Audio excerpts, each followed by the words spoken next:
Bonjour mes amis.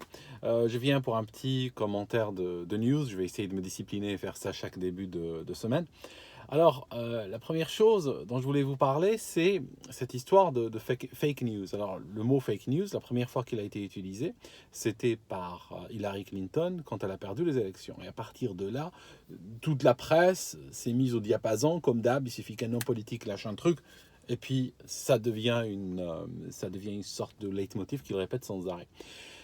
Pourquoi l'authenticité des news, enfin, s'en fiche réellement de l'authenticité des news, vraiment, parce que depuis quand la presse s'est intéressée à l'authenticité des news qu'elle diffuse? Ce n'est pas vraiment ça le problème.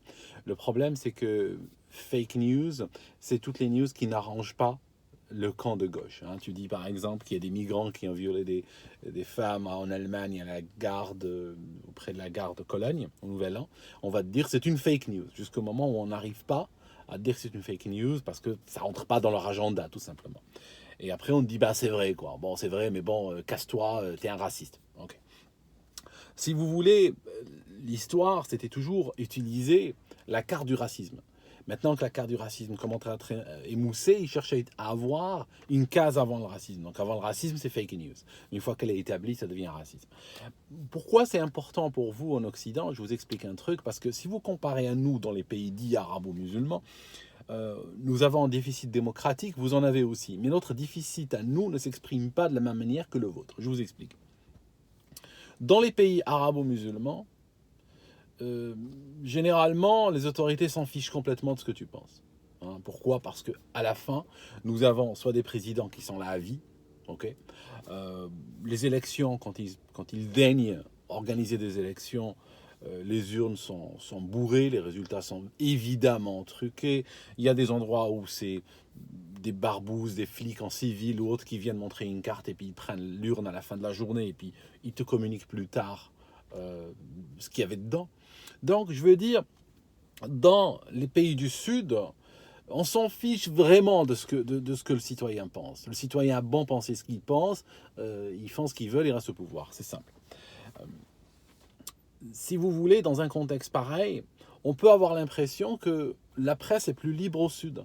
Okay, c'est pour ça, quand je regarde, je vous ai dit, quand je regarde par exemple les émissions télévisées en Égypte ou autres, j'ai l'impression qu'il y a une plus grande pluralité d'opinions, il y a un plus grand débat. Là-bas, on ne vire pas les gens du plateau comme ça. Hein.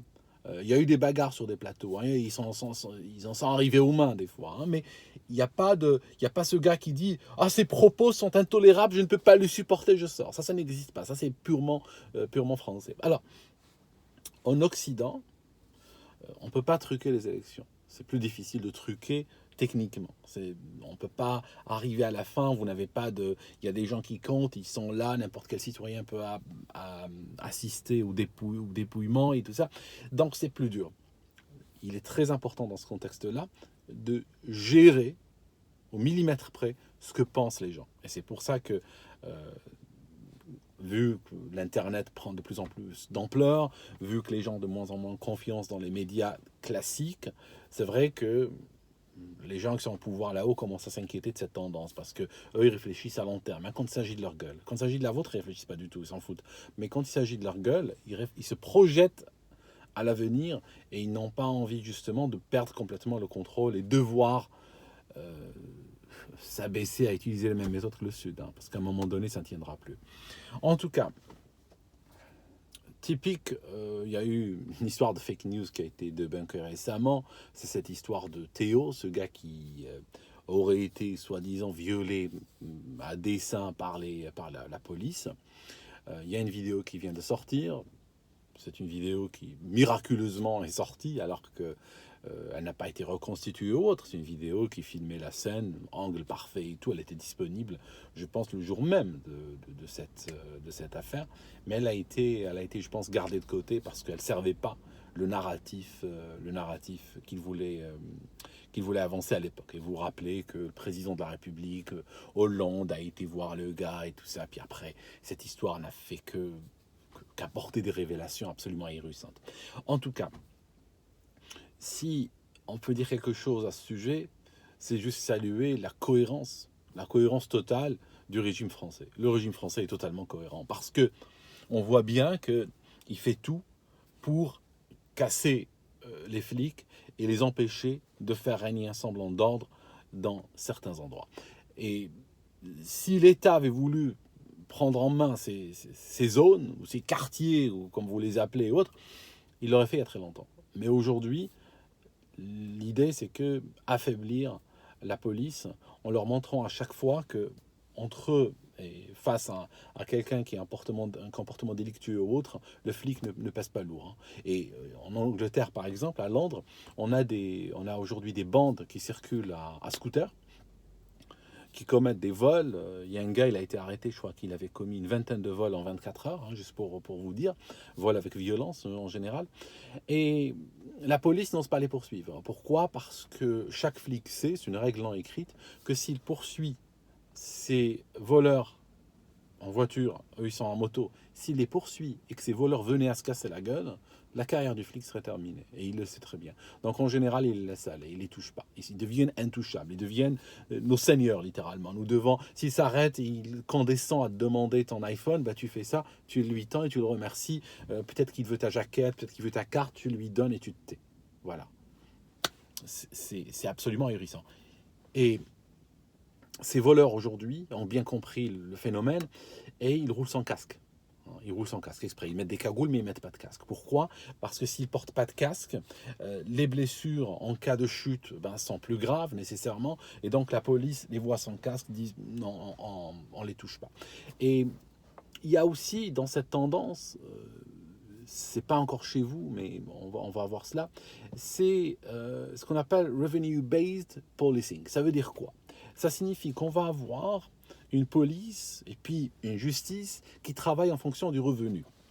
Dans le sens où aujourd'hui on glisse en Angleterre vers quelque chose de très dangereux, c'est que pour beaucoup de choses, on commence à avoir des amendes qui sont proportionnelles au revenu de la personne. Ça signifie que la police va plus courir après des gens solvables que courir après des voyous. Pourquoi? Parce que le voyou, il est fauché, il n'est pas solvable, il ne va jamais payer, donc il ne nous intéresse pas. La police va se détourner de lui, elle va même le protéger, elle va fermer les yeux. Alors qu'en même temps, le citoyen lambda, le citoyen qui travaille, le citoyen qui toute sa vie respecte la loi, on l'attend au tournant et on crée de plus en plus de règles pour lui compliquer la vie, pour l'amener à un moment donné à payer. Il faut qu'il paye. Par exemple, chez vous, la règle récemment qui a été instaurée, c'est le 80 km/h sur les routes nationales. C'est assez symptomatique de ce phénomène-là. Ici, on a cela aussi, et même les amendes ne sont pas fixes, elles dépendent de ton revenu. Tu vois. Donc quelqu'un qui est complètement désocialisé, qui ne travaille pas le plus souvent par choix et autres, lui, il fait ce qu'il veut, tu vois. Il est libre de faire ce qu'il veut. La loi s'applique pas à lui, parce que son revenu est de zéro. L'amende qui est un pourcentage de son revenu, c'est zéro, quoi. Ok? Ou bien il frappait d'une amende symbolique. Alors que quelqu'un d'autre, il payera beaucoup. Il payera beaucoup plus. C'est extrêmement dangereux comme tendance.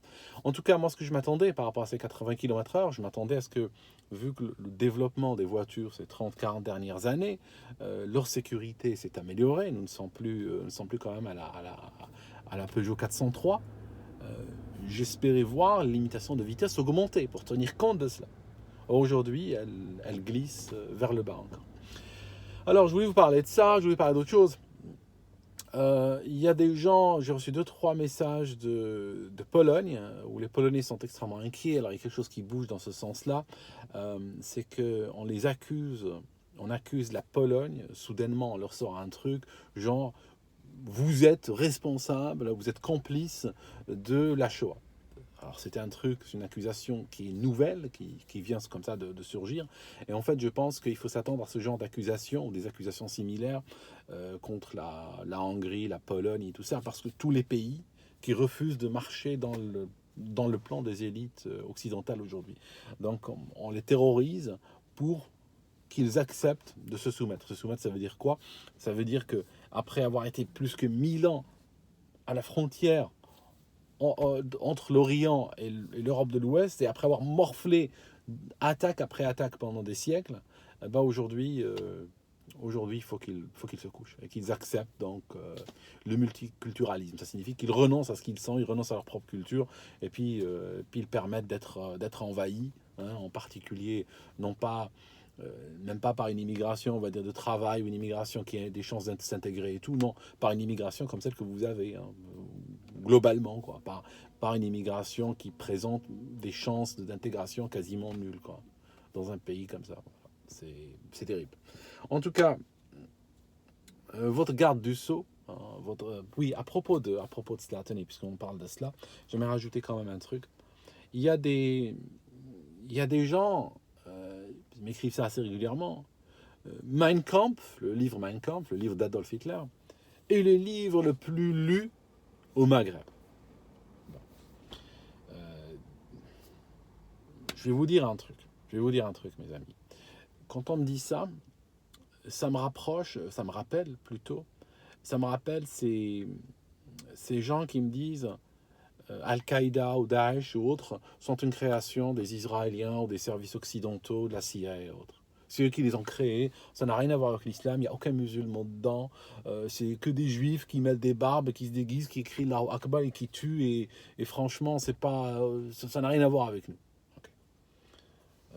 Ce genre d'approche, les Arabes lisent Mein Kampf, j'aimerais vous dire quand même que Adolf Hitler n'était pas arabe, hein, okay, et que les tueries des juifs et tout ça, c'était pas les arabes, hein, en deuxième guerre mondiale. Je veux dire, on a beau dire, ok, l'islam, tout ça, mais quand même, c'est pas les musulmans qui ont tué des juifs en 39 et 45. Hein. Il faut quand même, il faut quand même savoir raison garder sur ces trucs-là, parce que l'inversion accusatoire, ça va un moment. Alors, je vous explique un truc. Par rapport à l'Algérie, et par rapport à Mein Kampf, je vais vous donner la version définitive, d'accord? Je vais vous la donner tout de suite.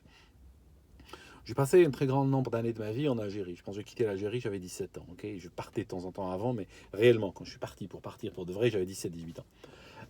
Un truc qu'il faut comprendre. Durant ces 17-18 ans, j'ai dû croiser quelques personnes, hein, je compte ça sur le doigt d'une main, j'ai dû croiser quelques personnes qui ont lu n'importe quel livre, un livre, n'importe lequel, de couverture en couverture. La lecture n'existe pas dans les pays du Maghreb. Elle est quasiment inexistante et je vais vous donner les chiffres. Si vous allez au Maghreb, on ne lit pas du tout, ça ne fait pas partie de la tradition. En France, on lit. En Russie, on lit encore plus. Vous allez en Russie, vous montez à Moscou dans le métro, il y a tout le monde qui a la tête dans un livre. Hein, ce n'est pas le cas à Paris. Euh, Juste pour vous situer, il y a en 2017, durant le salon du livre, il y a quelqu'un qui était un haut responsable de ce salon-là qui a dit que dans toute l'Algérie, il doit y avoir environ 40 librairies.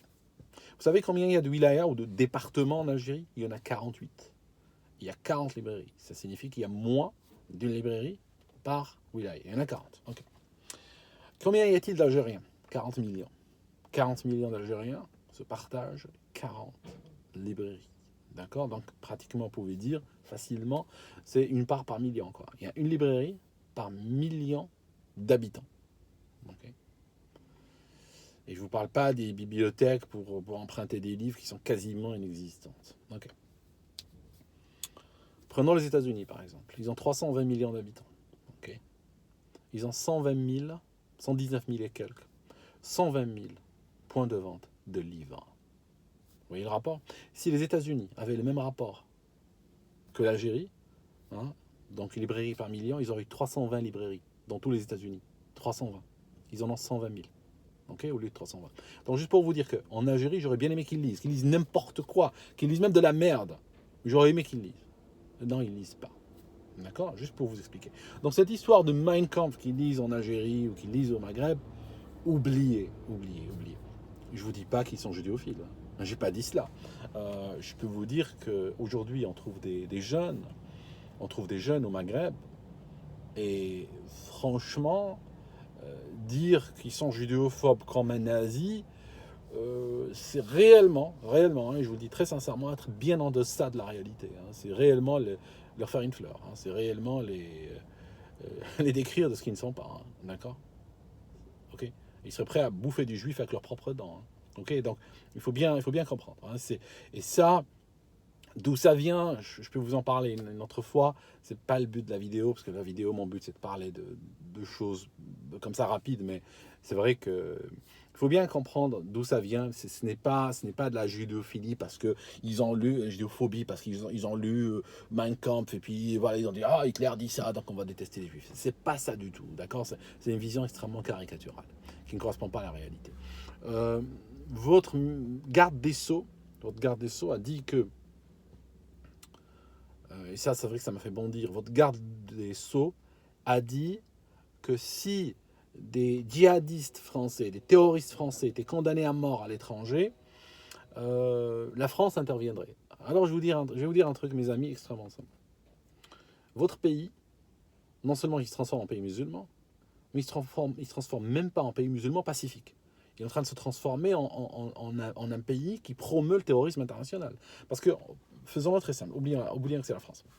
Imaginons que les terroristes iraniens, ok, mais il y a moins de terroristes en Iran qu'en France, hein, juste pour vous situer. Il y a moins de terroristes en Arabie Saoudite qu'en France. Imaginons, mais juste parce qu'on peut imaginer, on doit imaginer hein, pour la suite. Imaginons des terroristes iraniens, n'est-ce pas, allant commettre des attentats dans un pays, je sais pas, la Bulgarie, au hasard. Et imaginons que des ministres iraniens ou des mollahs iraniens disent ils font un excellent boulot. Okay, ils font un excellent boulot. Ou bien que, par exemple, un responsable ou un ministre saoudien dise pour des terroristes saoudiens qui frapperaient, par exemple, votre pays, disent ils sont en train de faire un très bon boulot. Et que, suivi par la presse aux ordres, la presse locale, applaudit les terroristes qui sont en train de faire un très bon boulot. Okay, et imaginons que à un moment donné, ces terroristes soient arrêtés et que l'Iran ou que l'Arabie Saoudite montent dans le temps et disent si vous condamnez nos terroristes à mort, vous allez avoir affaire à nous. On va intervenir. Ça ne va pas se passer comme ça. Ok. Donc, imaginez bien que le monde, et à juste titre, si cela se passait potentiellement, serait uni, debout, contre l'Iran, contre l'Arabie Saoudite. Vous comprenez? Mais bon, là, on ne parle pas d'Iran, d'Arabie Saoudite, on parle de France. C'est la France qui fait cela. Alors moi, j'ai rien à cirer que au-dessus de l'Élysée, il y a un drapeau bleu, blanc, rouge. Moi, je m'intéresse aux faits. D'accord? Je n'ai pas besoin d'attendre qu'il y ait un drapeau de Daesh qui flotte sur la tour Eiffel, qui flotte sur vos institutions, pour comprendre que vous êtes réellement sous la coupe de l'islamisme le plus radical, le plus meurtrier, le plus dangereux. Et même vos autorités soutiennent cela. C'est ça ce qui est terrible aujourd'hui. Je vais vous parler de quoi encore? Je vais vous parler de Trump. Alors le Trump bashing continue, hein, vous avez remarqué. Casser, parce qu'il y a un truc. Ils ont peur d'une chose. Ils ont peur de vous. Je vous dis de quoi ils ont peur.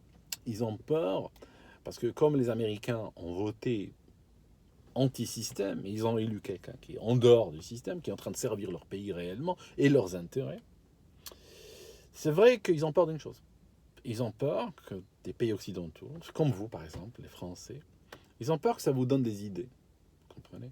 Ils ont peur que vous dites, finalement, les Américains ont cassé le système démocrate républicain DR pendant des décennies, qui est en train de les enfoncer. Ils ont voté pour quelqu'un qui était complètement à l'extérieur des systèmes, qui est arrivé, qui s'est forcé là-dedans, okay, et puis qui est sorti des classiques, des têtes classiques qui étaient avancées pratiquement de force. Obama, on ne sait même pas d'où il est sorti. Obama, tellement on ne sait même pas d'où il est sorti qu'il y a des gens qui se demandaient s'il était né aux États-Unis. C'était littéralement un ovni, quoi. Et puis, boum, il te le sort, tu votes, et puis voilà, la suite.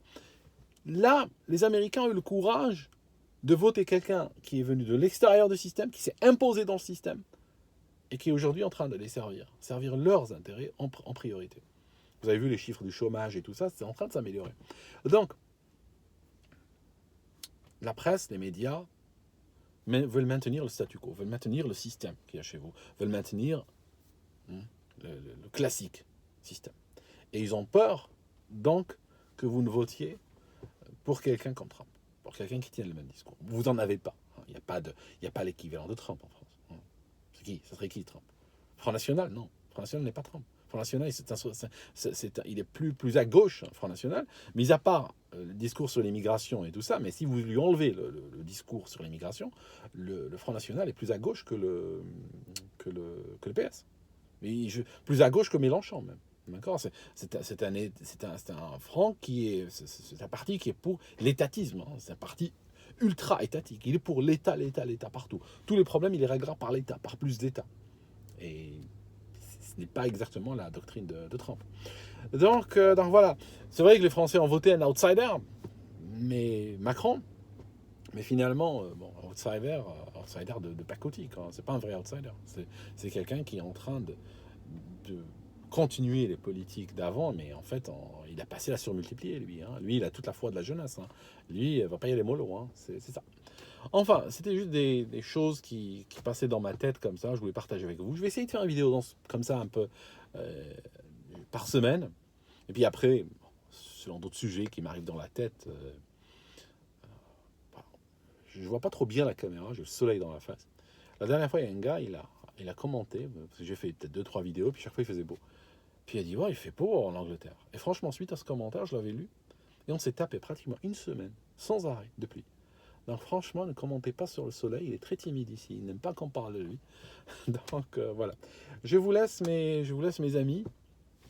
Et puis, si vous avez des questions, des sujets pour d'autres vidéos, juste, vous me les postez en dessous, ou bien vous contactez sur ma page Facebook, et puis j'essaye de vous répondre. Je suis sur VK aussi, il y a beaucoup d'activités sur VK, ça bouge beaucoup. Avant, j'étais là, il y avait presque rien. Il y a des années que j'ai ouvert mon compte, mais là, dernièrement, ça chauffe vraiment, parce que de plus en plus de gens n'arrivent plus à parler sur les médias sociaux traditionnels, commencent à se réfugier littéralement sur vk.com ou d'autres médias sociaux. Voilà mes amis, je vous laisse, et puis je reviens bientôt.